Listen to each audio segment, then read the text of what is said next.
Com o gol do Tielemans no último minuto, a Bélgica vira para cima do Senegal e está classificada para as oitavas de finais. Então vem comigo nesse vídeo e repercutimos sobre essa classificação belga.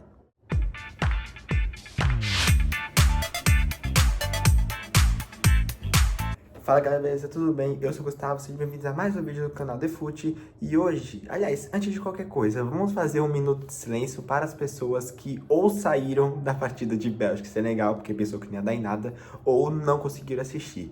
De verdade, um minuto de silêncio para essas pessoas, cara. Porque que jogo, meus amigos, que jogo. Até o gol do Lukaku, eu tava pensando assim, caramba, vou trazer o vídeo de Senegal e Bélgica, né? E o que eu vou falar dessa partida, né? Não tinha muito o que falar, porque assim, foi um controle excelente de Senegal. A Bélgica é uma seleção que não é porque classificou que eu vou ficar exaltando eles aqui, né, dizendo que, meu Deus, que futebol é impressionante, nada do tipo. A Bélgica está passando, meus amigos, por milagres. Na fase de grupos passa por milagres, né, porque teve a goleada no último jogo, mas ficou flertando com a desclassificação praticamente, aliás, com a eliminação, né, praticamente a fase de grupos inteira, e aí no final acaba desclassificando.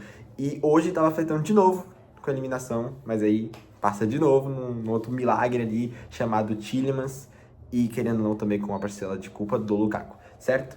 Então, assim, até aquele momento, cara, eu pensava assim, pô, não vai ter muito o que eu falar, né? Mas mesmo assim eu vou trazer um vídeo pra vocês, porque eu já tava querendo falar da Bélgica já há um tempo, né? Não é uma seleção que encanta, mas é uma seleção que é sempre interessante trazer aqui, né? E aí acabou que o final do jogo foi absurdo. Por isso que eu falei que é um minuto de silêncio para, infelizmente, as pessoas que perderam essa partidaça, né, dentre essas duas equipes. Mas enfim, sem mais delongas, vamos começar logo com essa análise desse vídeo, porque que jogo, cara, que jogo. O jogo, aliás, a princípio, começa com, como eu já tinha dito para vocês anteriormente, um controle muito melhor da seleção senegalesa, uma seleção que eu sou muito fã, não é uma seleção que, inclusive, tem que ficar triste, talvez, com o resultado, triste pela forma que ocorreu, né? O roteiro não foi muito favorável com o Senegal. De novo, né? Já tinha não sido muito favorável na Copa das Nações Africanas, né? Que teve toda aquela treta com Marrocos, né? Todo aquele possível roubo, segundo os senegaleses. No último minuto, teve o gol do Brahim cavou, defendeu o goleiro senegalês, e aí depois, eu não sei se ele errou ou defendeu o goleiro, acho que o goleiro defendeu. E depois disso, ocorreu o gol no finalzinho, e aí, né, Senegal foi campeão daquela Copa, só que tá tendo todo o problema judicial, porque aí Marrocos parece que vai ficar dentro do título, Senegal tá indo também na luta para conseguir permanência do título, tá uma loucura, cara. Então, de qualquer forma, Senegal, por mais que foi campeão, ao mesmo tempo tá tendo esses problemas aí, e aí o título pode não ser considerado senegalês, né? Então, cara, é isso, roteiros absurdos acontecendo com o Senegal nos últimos anos, e cai num grupo, principalmente, muito complicado. Acho que um dos grupos mais difíceis, na minha opinião, se bobear até o mais difícil, né? Porque temos França, excelente, não tem nem o que falar, Noruega, vindo uma crescente absurda, agora vai enfrentar o Brasil nas oitavas, e Senegal. Então o Senegal entra nesse grupo que é praticamente um grupo de fogo aí, né? O grupo da morte. Enfim, e como eu falei, Senegal joga bem, né? Senegal pra mim não é uma seleção que joga mal, muito pelo contrário, é uma baita seleção, joga muito bem e consegue passar, né, na forca ali, no mínimo, mas consegue passar dentre os melhores terceiros colocados. E aí vai lá e enfrenta a Bélgica. Porque de um outro lado, se temos a visão positiva de Senegal, temos a péssima visão, no caso, a visão negativa da Bélgica, cara. Porque, assim, é uma seleção, cara, que tem um time bom. Estamos falando aqui de Courtois, Doku, o Lukaku, o De Bruyne, Trossard. Então é uma seleção que tem as suas estrelas, por exemplo, o ataque deles é recheado de estrelas, Tielemans, De Ketelaere. Então é realmente uma seleção recheada de bons jogadores e que, pra mim, cara, com muitos problemas, no caso, né? Muitos problemas, assim, que eu enxergo que, cara, é complicado perante o que essa seleção poderia agregar, né? E muito também pela essa questão toda do Rudi Garcia, treinador da seleção belga, que tem todos esses problemas ali sistemáticos que eu não consigo entender direito. E a Bélgica, pra mim, cara, como eu falei, passa por um milagre. Passa por um milagre porque é uma seleção que, no geral, não tá convencendo nem um pouco, né? Mas, dessa partida, então, como já previsto, se você tem uma seleção boa, uma seleção que tá vivendo de problemas, o mais previsível é que a seleção boa comece a jogar melhor, e foi o que aconteceu. Senegal controlando boa parte do jogo, Bélgica ainda assim conseguindo corresponder em certas partes, porque tem um time bom para isso. A sorte da Bélgica, aliás, que tem um time bom para isso. E diante de todas essas circunstâncias, ainda tinha um controle melhor, né, de Senegal na maioria, aliás, na boa parte do tempo ali, no início da partida. E com isso surgindo então o primeiro gol de Senegal, né? O gol de o Diarra, né? O Diarra, ele faz o gol aos 25, um gol que aí é uma boa jogada que faz a inversão de lado para o Sadio Mané. Então os jogadores senegaleses vão invertendo o lado ali da bola, vai tentando achar uma brechazinha na defesa belga. E aí o Sadio Mané cruza, se eu não me engano, ocorre o cabeceio do jogador senegalês, não sei se é exatamente o Diarra, mas aí corre o cabeceio dele, enfim, do jogador, e aí bate na trave, né, o Courtois não tem chance de pegar, porque bate na trave, e aí o Diarra na sobra de rebote faz o primeiro gol de Senegal. E aí então, naquele momento, 1-0 para Senegal, que tava muito melhor, né? É fato. Senegal tava efetuando muitas jogadas boas ali, triangulando bastante dentre seus meias, principalmente junto com o seu ataque. Era um time que é muito compacto, pra mim joga muito direitinho o Senegal. Como eu já falei aqui, né? Eu gosto muito da forma de jogar bola, né, que o Senegal impõe. E a Bélgica, do contrário, pra mim é decepcionante, cara. Aliás, vou deixar pra falar mais da Bélgica no final do vídeo, quando eu falar sobre a classificação. Mas é uma seleção que, no geral, pra mim, não corresponde nem um pouco com o time que tem, né? Acho que não corresponde da mesma forma. E isso, isso vocês já estão acostumados que eu tô citando isso pra muitas seleções. Porque, na minha opinião, uma seleção que tem um time bom, cara, ela precisa corresponder da mesma forma, gente. Não é possível. Imagina se o Brasil vai mal. Nós iríamos criticar aqui sem sombra de dúvida. Imagina se a França vai mal. Os franceses iriam também criticar. E creio que a mídia, né? Digo até a mídia brasileira, né? Pessoas que têm uma análise crítica, né? Digamos assim, futebolisticamente, iriam criticar a França também, porque tem um timaço e aí tem que responder como tal. Então, por isso que eu sempre cito esse principal ponto pra mim, porque é um dos mais importantes, cara. Não é só o fator da seleção jogar bem ou jogar mal. É o fator de como ela corresponde referente ao seu time. Porque pensa só, se o Senegal jogasse muito mal, cara, olha o time de Senegal, não é o melhor time do mundo, não é o time que dá pra bater de frente com qualquer um, né? Então tem suas estrelas ali, seus bons jogadores de um lado ou outro, o Mané, por exemplo, mas no geral não é uma das seleções mais estreladas da Copa, longe disso. Então não vai ter o peso tão grande de, como eu falei, uma França ou um Brasil, né? E a Bélgica, por mais que também é o mesmo exemplo, não tenha um peso, né? Um time capaz de bater de frente com todos os outros, né, que estão em níveis, na minha opinião, maiores, eu digo questão inclusiva de time, tá? Não de jogabilidade. Então, de time, pra mim, não tem, né, esse time individual que bata de frente com qualquer um. Ainda assim, é um time, tecnicamente, melhor do que Senegal por peças individuais, né? Um por um ali, um x1 ali. Acho que Bélgica tem fatores melhores nas suas pontas, no seu ataque, principalmente, né? Então, por isso que eu falo sobre não corresponder. E é isso, eu acho que o Rudi Garcia, cara, ele tá muito encrencado para as próximas partidas. Tá maluco. Ou ele pega os Estados Unidos, ou a Bósnia, se eu não tô enganado, deixa eu até olhar aqui rapidinho. É isso, Bósnia ou Estados Unidos. Aí, meu amigo, aí a história é outra, porque são times ainda melhores do que a Senegal, né? Mas enfim, voltando, né, à análise do vídeo, surge então o primeiro gol do Senegal. Bélgica tava ali tentando, mas acho que muito pouco. A Bélgica em si, no ataque, não é uma equipe que agregue tanto na partida. Sinceramente, não é um dos futebol mais vistoso para você poder analisar essa questão do ataque, né? Mas mesmo assim, a Bélgica ainda estava tentando chegar, né? E aí, diante de tudo isso, o primeiro tempo fica praticamente nessa. O primeiro tempo fica no controle melhor do Senegal, mas ainda assim deixando uns espaços mais vagos e dando umas pequenas brechas para a Bélgica conseguir atacar, né? Conseguir perpetuar melhor no ataque. Só que a Bélgica, do contrário, não estava efetuando, né, as melhores partidas possíveis ali, não estava efetuando, aliás, os melhores lances. E aí fica muito nessa, e eu acho que o primeiro tempo é praticamente uma partida distinta dos outros demais, né? Do segundo tempo e da prorrogação, né? Dos dois tempos regulamentares dessa prorrogação. Enfim, acho que de qualquer forma, gostei do primeiro tempo, mas pra mim o resto da partida foi tão bom que, tipo assim, acho que o primeiro tempo é esquecível, sinceramente. Se pudesse anular o primeiro tempo, eu iria anular. Mas, lógico, um gol importantíssimo do Diarra, né? Que aí estaria dando a vitória pra Senegal até aquele momento. E não ia ficar só nessa, obviamente, né? Senegal iria ampliar o placar no início do segundo tempo, né? No segundo tempo, bem no início mesmo, né? No 51, então o show tinha praticamente começado ali. O Ismaila Sarr vai lá e faz o segundo gol do Senegal, numa boa jogada também de senegalês ali. Os jogadores, aliás, Senegal pra mim tem uma forma de jogar, né? Uma equipe que trabalha muito, mas muito direitinho com essa forma de triangulação, com a forma de ter um espaçamento melhor no meio de campo. Eu sou muito fã desse futebol senegalês, gosto bastante. E o Niakhaté faz um bom cruzamento, se eu não me engano foi cruzamento, não lembro agora de cabeça. Exato, lembrei. Foi cruzamento, que aí tem um erro da zaga belga, e aí o Ismaila Sarr não estava impedido, né? Estava em posição correta, consegue pegar a bola e ir avançando. A Bélgica, que, meu Deus do céu, que defesa horrível. Eu não vou nem falar que foi boa porque classificou, porque como eu falei, cara, eu não vou iludir nenhum torcedor ou qualquer telespectador que tá vendo esse vídeo, cara. A Bélgica, pra mim, ainda é uma seleção muito ruim no geral, tá? Tem suas peças boas, mas no geral é muito ruim na forma de jogar, e essa classificação é no limite do limite. mas a seleção, a defesa, aliás, belga, que não estava fazendo boa partida, sem sombra de dúvida, perdida no primeiro gol do Diar, e no segundo gol do Esmalassado também estava mais perdida ainda. Mas enfim, Senegal não tem nada a ver com isso, o Esmalassado vai lá e faz o segundo da seleção senegalês, e aí naquele momento parecia que estava decretado a vitória de Senegal. A Bélgica aqui teve em 18, não sei se foi em 18 ou 14, aquele jogaço, né, contra o Japão, que tava 2-0 pro Japão, parecia que tava decretado, a Bélgica vai lá e reverte o placar nos últimos minutos ali, jogaço, né, jogaço. E aí ficou nessa, né, um jogo histórico, e aí parecia que poderia existir a possibilidade, parecia, porque ainda tinha tempo, né, o gol do Esmalassar é bem no início da partida, então tinha tempo para conseguir reverter ou pelo menos empatar, é o que foi o que aconteceu. Mas se a gente fosse colocar da forma que estava ocorrendo a partida até aquele momento, era muito mais provável que Senegal ampliasse o placar ou permanecesse no placar do que a Bélgica fazer um milagre, empatasse ou virasse, né?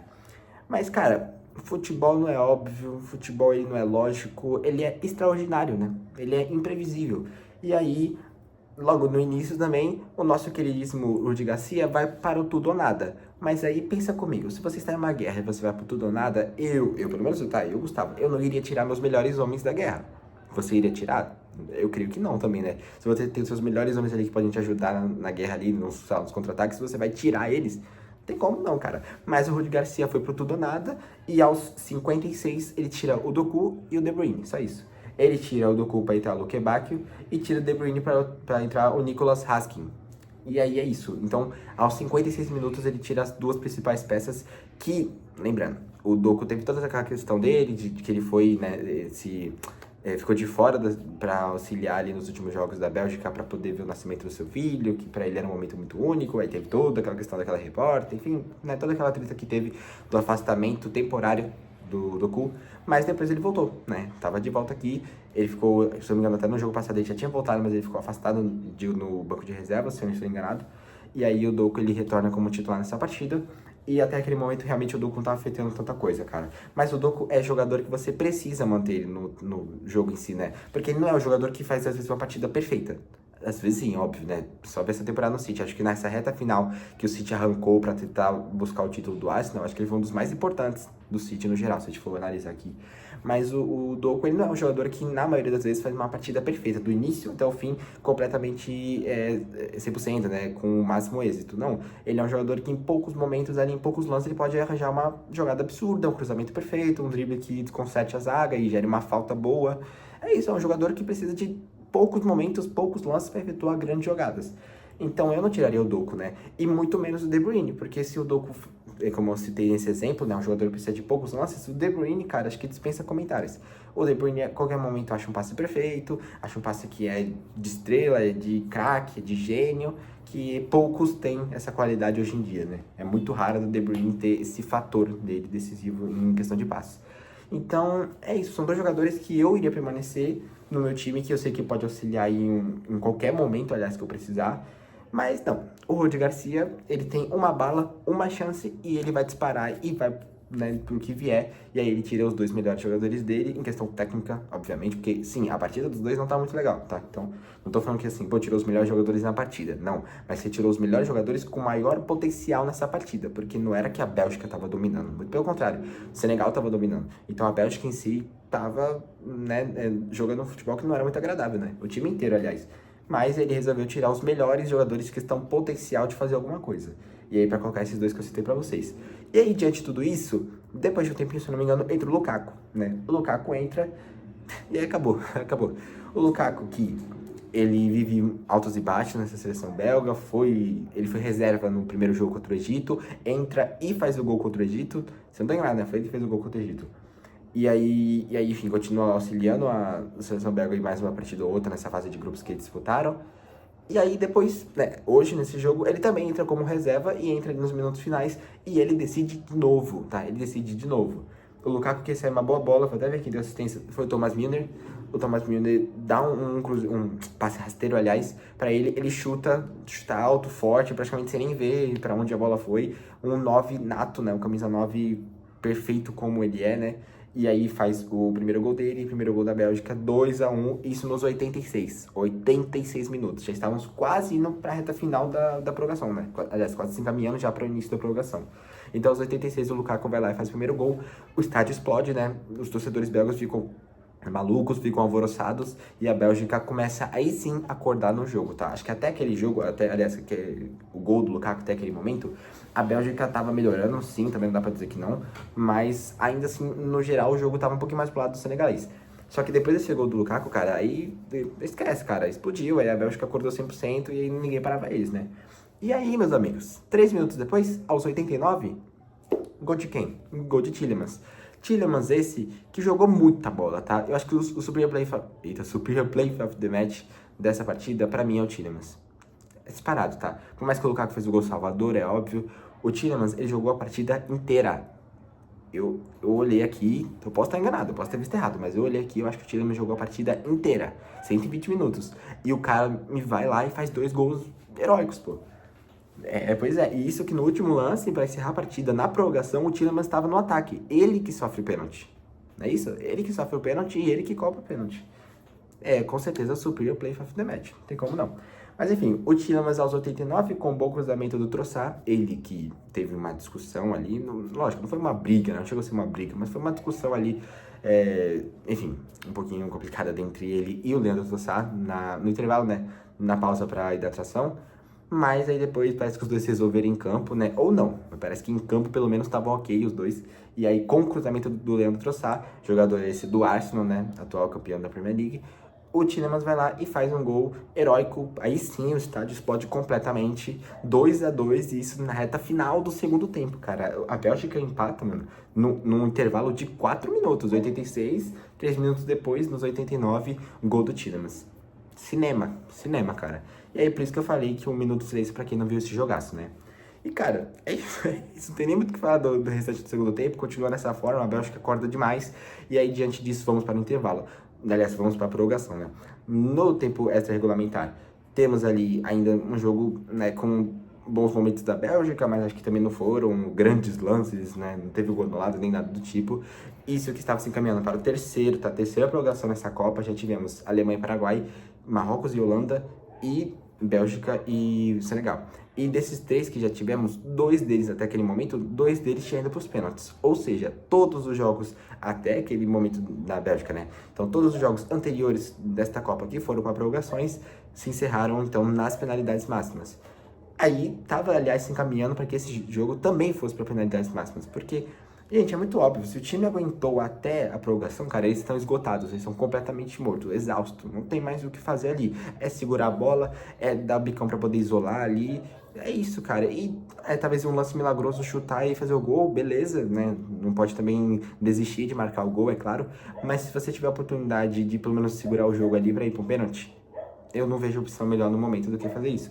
E aí eles vão lá, seguram bem, né, a bola, aliás, eu digo da questão da seleção senegalesa, né? Eles seguram bem a bola ali, vai trabalhando bastante com os passos, vai tentando boas jogadas, mas não tem como não citar o bom posicionamento da Bélgica. Eu acho que a Bélgica melhora demais, principalmente na prorrogação. A partida em si da Bélgica já foi boa, mas a prorrogação em si eu acho que é espetacular, tá? E separando dos 2 tempos regulamentares, a prorrogação em si, do primeiro tempo da prorrogação até o segundo tempo, esquece, é completamente da seleção belga.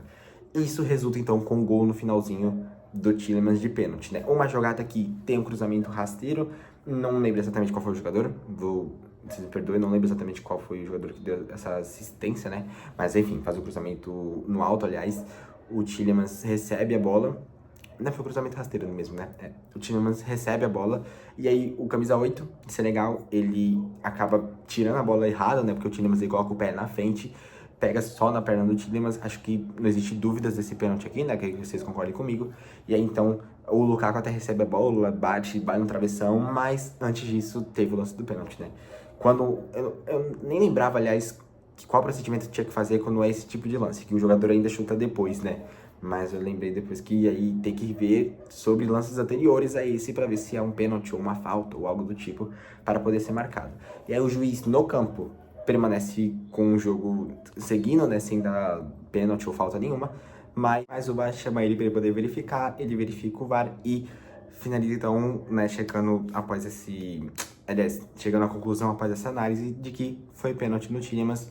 E aí, então, marca o pênalti no último minuto para a Bélgica. Assim, teve um tempinho depois, mas isso foi porque teve o gol do Tielemans. Se o Tielemans, por exemplo, tivesse errado, provavelmente ele iria encerrar a partida. Eu tenho quase certeza disso. Ele iria encerrar a partida ou iria dar 1 minuto a mais, né? Algo do tipo. E, pô, ele dá uns 5, 6, se não tô enganado, acho que tem mais uns 4 minutos depois. Então, até parece que não era o último lance, mas sim, se o Tielemans tivesse isolado, o goleiro senegalês defendesse ou alguma coisa do tipo, e não fosse gol, com certeza ele ia encerrar a partida naquela hora, né? Então, aos 125 minutos da partida, o Tielemans recebe a bola no pênalti, e aí ele marca, conclui, acerta, né? E aí marca o seu segundo gol nessa partida, e o último dela, o último principalmente da seleção belga, que classifica para as oitavas de finais. Agora, como já citei no início do vídeo, esperando ou os Estados Unidos ou a Bósnia. Se os Estados Unidos passar, cara, vai ser jogão, tá?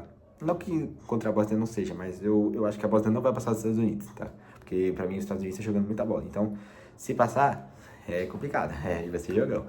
Mas é isso, gente. Então, né, pra concluir a análise aqui, esse foi, enfim, meu entendimento sobre essa partidaça entre Bélgica e Senegal. Eu tava esperando um jogaço, né? Mas aí depois que terminou o primeiro tempo, como eu falei pra vocês, eu tava até pensando no que eu iria falar no vídeo. Mas acabou que o segundo tempo foi absurdo, prorrogação também, e aí não... Enfim, deu tudo certo no final das contas, né? Mas eu quero saber de vocês, deixa a opinião de vocês, o que vocês acharam sobre essa partida. E não esquecem, deixa o like, se inscreve no canal, ativa o sininho e até o próximo vídeo para falarmos sobre a Espanha, né? Porque amanhã tem jogo da Espanha às 4 horas e logo em seguida tem jogo de Portugal, certo? Então é isso, gente. Muito obrigado e até o próximo vídeo. Valeu!